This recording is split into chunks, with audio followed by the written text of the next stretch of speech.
अस्सलाम वालेकुम नाजरीन, रिजी इन्फो टीवी में खुश आमदीद। मज़ीद इन्फॉर्मेटिव वीडियोस के लिए चैनल को लाजमी सब्सक्राइब करें और वीडियो को लाइक करें।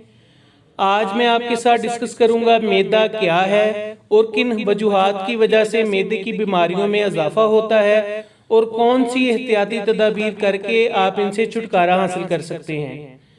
मैदा हमारे जिस्म का एक अहम हिस्सा है जो कि हमारे निज़ाम को चलाने में अहम किरदार अदा करता है।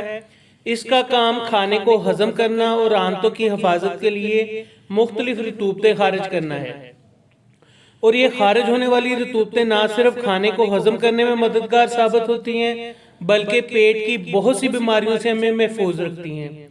गर्मियों के मौसम में पेट की बीमारियां बहुत आम हो जाती हैं और ज्यादातर बीमारियों की वजह मैदे की खराबी को ही ठहराया जाता है। अब मैं चंद वजूहात आपके साथ डिस्कस करूंगा जिनकी वजह से ये बीमारियां जड़ पकड़ जाती हैं, जिनमें नंबर 1 पे है खाने पीने में बदपरहेजी, यानी किसी भी किस्म की परहेज ना करना। बेतदाली से खाना, यानी आपके खाने पीने का कोई एक टाइम ही नहीं है। नाकस ग़िज़ाओं का इस्तेमाल, यानी कि जहाँ से भी जो भी मिला आपने वो खा लिया।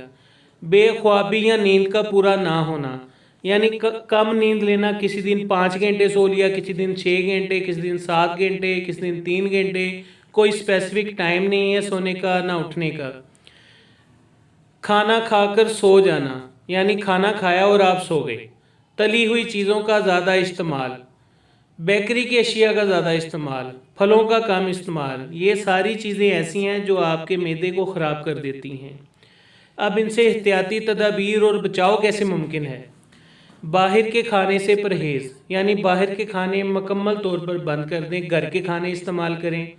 नरम ग़िज़ाओं का इस्तेमाल, यानी नान, कुलचे वगैरह, तंदूर की रोटी, ये इस्तेमाल ना करें। मिर्च मसालों से परहेज़ करें, कम मिर्च इस्तेमाल करें। काली मिर्च के बने हुए खाने इस्तेमाल करें। फास्ट फूड जैसा कि पिज़्ज़ा, बर्गर, शवारमा से परहेज़। बर्गर शवारमे बिल्कुल बंद कर दें, ये आपके मैदे के लिए बहुत ज़्यादा नुकसानदेह है।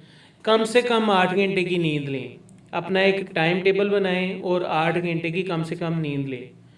खाना खाने के बाद 20 मिनट की चहलकदमी, यानी खाना खाने के बाद 20 मिनट की चहलकदमी बेहद ज़रूरी है। इसके बाद तली हुई चीज़ों का कम से कम इस्तेमाल, यानी समोसे, पकोड़े, तले हुए नान, इनका कम से कम इस्तेमाल करें। और बेकरी की अशिया का कम से कम इस्तेमाल, यानी डबल रोटी, रस, केक रस, इनका कम से कम इस्तेमाल करें। ये आपकी सेहत के लिए, आपके मैदे के लिए, दिल के लिए बिल्कुल भी अच्छी नहीं है। और फलों का इस्तेमाल ज़्यादा से ज़्यादा करें, जितना ज़्यादा हो सकता है फलों का इस्तेमाल करें। वीडियो पसंद आए तो लाइक करें, चैनल को सब्सक्राइब करें। अल्लाह हाफिज़।